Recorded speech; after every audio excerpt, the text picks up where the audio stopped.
Video yang saya muat naik di social media iaitu TikTok adalah berasaskan fakta.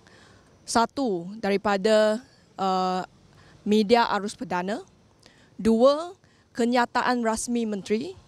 Tiga, kenyataan rasmi agensi kerajaan yang telah mengesahkan bahawa kerajaan memang melalui telco untuk mengumpul data.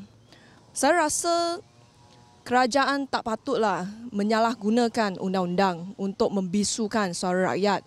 Saya cuma mengulas berdasarkan fakta-fakta yang sudah ada.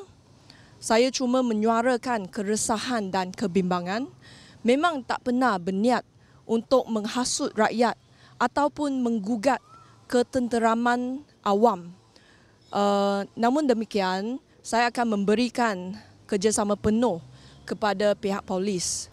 Tetapi juga saya ingin tegaskan di sini bahawa saya akan terus bersuara untuk mempertahankan hak rakyat untuk tahu dan kepentingan bersuara.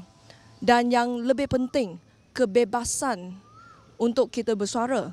Kalau pada hari ini, tanya pun kena siasat, maka ini adalah satu negara yang bahaya.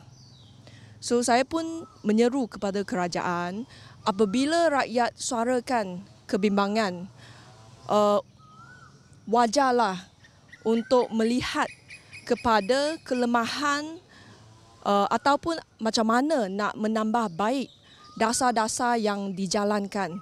Bukannya nak cari cara untuk senyapkan kita.